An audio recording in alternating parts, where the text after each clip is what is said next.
Bonjour à tous, c'est Séverine, bienvenue dans mes vidéos. Aujourd'hui, j'ai un invité que j'ai mis sur un banc d'accusation parce que je vais lui parler du CrossFit. Parce que lui, c'est un pro du CrossFit et justement, je vais lui dire pourquoi nous, parce que je sais qu'on est toute une communauté comme ça, à ne pas trop aimer le CrossFit et surtout à grincer des dents quand on voit certains mouvements. Le premier point que je voulais aborder, que je ne savais pas trop s'il a déjà vu la vidéo, mais je l'ai déjà mis sur mon blog, c'est une vidéo où on prône que faire du CrossFit et faire pipi dans sa culotte, c'est normal. Alors, qu'est-ce que tu en penses? Alors, je suis tout à fait pas d'accord, complètement.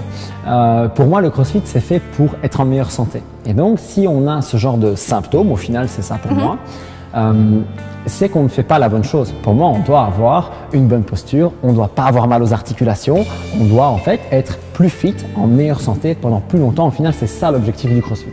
Et ça, tu penses que la santé et se préserver, en guillemets, c'est compatible avec le CrossFit? Alors, je pense qu'il faut bien distinguer le CrossFit sport performance et le CrossFit fitness santé. Pour moi, c'est vraiment deux disciplines différentes. Ce qu'on voit sur YouTube, donc les championnats du monde, etc., ce sont des sportifs de haut niveau, surentraînés, qui sont professionnels.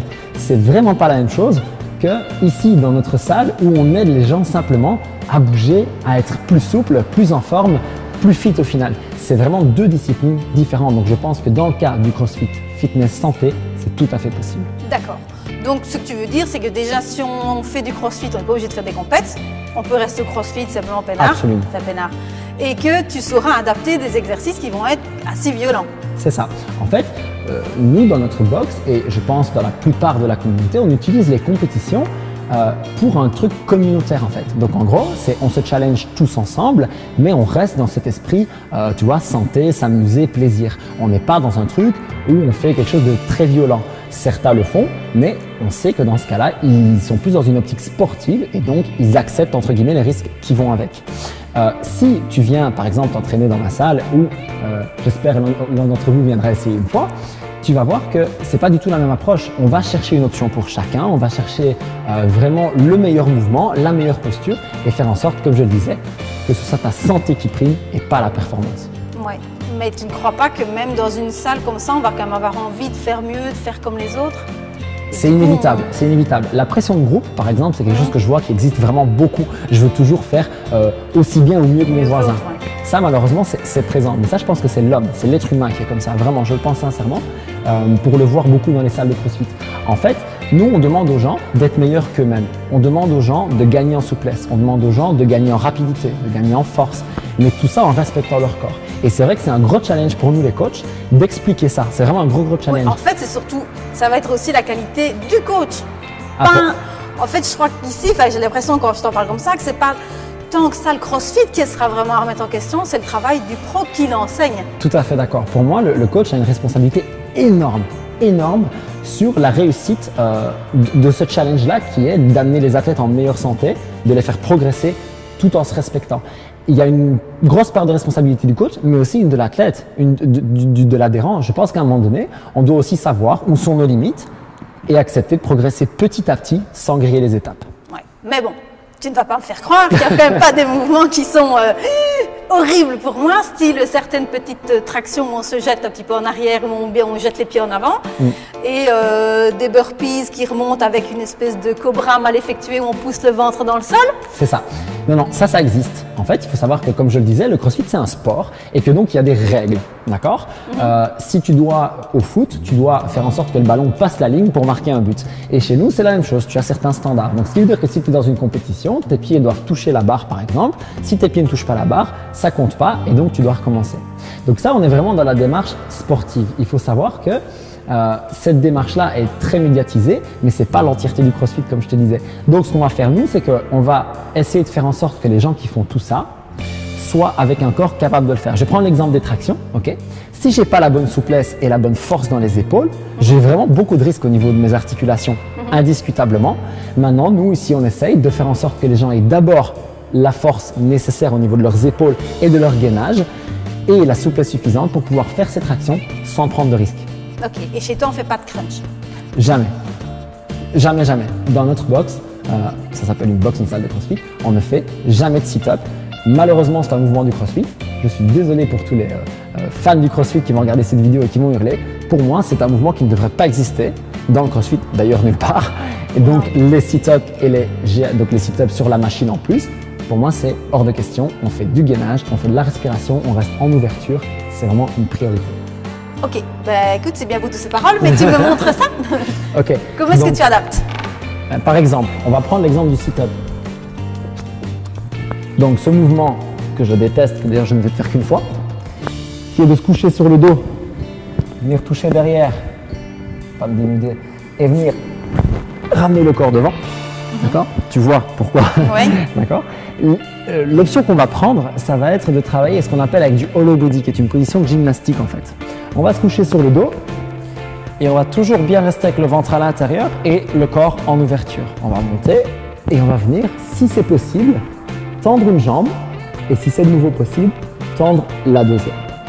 Oui. Mais là, tu te rends compte que je ne jubile pas quand même. Je m'en doute tout à fait. Maintenant, tu vois, l'idée c'est que c'est une position nécessaire en gymnastique. Et la gymnastique fait vraiment partie du CrossFit. Et donc, on a besoin d'avoir des grands droits costauds et des fléchisseurs de hanches costauds. C'est pour ça qu'on fait ça. Maintenant, on demande vraiment aux gens de ne pas faire ça. Fermer, ça, on essaie vraiment d'éviter. Le but, ça va vraiment être de travailler avec une ouverture et de l'allongement. Un peu comme dans le Pilates au final. Oui. Maintenant, là, ici, c'est vrai qu'en Pilates, il y a ce mouvement-là. Maintenant, on est quand même, de toute façon, quand même dans un raccourcissement. On est quand même dans les grands droits. Maintenant, lui, c'est son but. Le but aussi de cette vidéo-ci, c'était que j'avais envie de montrer qu'on pouvait être un peu tolérant. Perso, je ne vais pas faire son holo en rentrant chez moi. Mais je comprends que c'est mieux quand même ça que son sit-up où il se plie en deux et il se fait mal au dos. Voilà.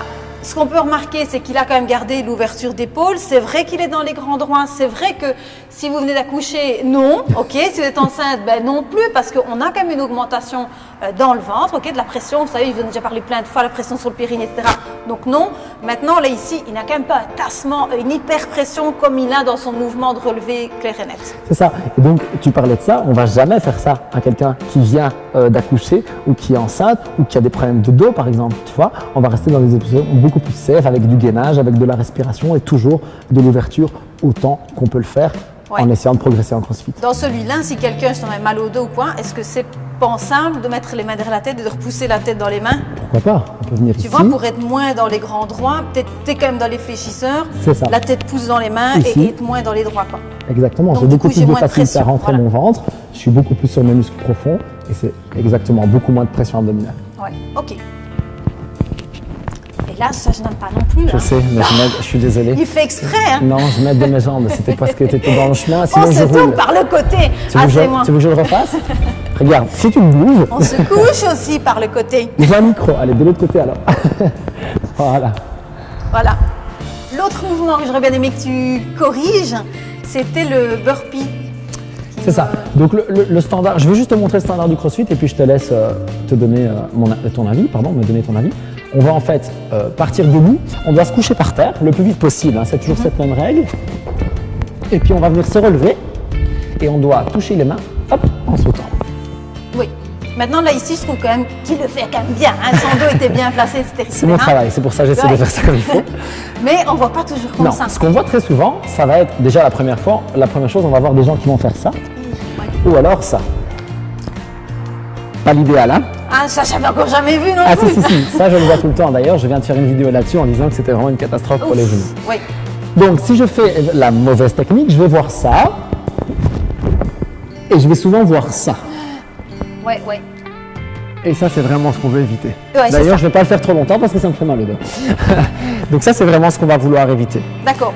Vous comprenez pourquoi c'est pas bon, c'est clair qu'on a vu que son dos se cassait complètement, mais en plus il y a des réflexes si on se fait avec ça, c'est qu'on aura le réflexe de pousser le ventre en avant, un peu comme si on voulait s'en servir comme d'un cric. Ici. Voilà. Là, il a un super gros tassement, de dire qu'il a mal au dos, c'est pas bon pour ses abdos non plus, mais il y a quand même un paramètre que tu me disais tout à l'heure et que je trouvais que c'est quand même intéressant de remettre, c'est que quand vous vous êtes déjà tapé je ne sais combien d'exercices méga physiques, être super précis sur la posture, c'est difficile. Et c'est une réflexion qui m'a faite, je me suis dit, il a quand même raison là-dessus, c'est qu'il faut se rendre compte que ce qu'on voit parfois à la télé, sur YouTube, en photo, c'est des gens qui sont en compète, c'est peut-être des pros. Et a priori, il n'y a pas vraiment de sport qui soit bon pour la santé au niveau professionnel. Donc là, ici, on cherche tellement la performance que finalement, Le respect de soi-même, il passe un petit peu après. Mais donc, tu sais l'adapter donc dans tes cours, c'est ça. autrement. Je te rejoins tout à fait. Moi, personnellement, j'ai des problèmes de dos. Je fais quand même du crossfit, mais je sais que si je fais mal mes burpees, je suis parti pour 2 jours avec des douleurs au dos. Donc, c'est pour ça que quand tu m'as vu le faire, je fais très attention. Donc, qu'est-ce que je vais faire? Je vais déverrouiller tout de suite mes genoux pour garder mon dos bien placé. Je vais plier mes genoux pour pas casser mon dos. Et je vais venir activement me replacer. Et ça va être beaucoup plus facile. Et là, par exemple, j'ai pas du tout de douleur dans le dos. Et donc, tu parlais du fait de travailler sur la fatigue, qui est tout à fait le cas. Personnellement, je préfère finir mon entraînement 1 minute ou 2 en retard, entre guillemets, parce que je suis pas dans cette démarche de performance. Et ici, qu'est-ce que tu vas dire comme consigne pour mieux se placer? Pour mieux se placer, ce que je vais dire comme consigne, ça va être donc, comme je viens de te le dire, de déverrouiller les genoux tout de suite, de mettre les fesses vers l'arrière pour garder le dos bien neutre. Pour la remonter?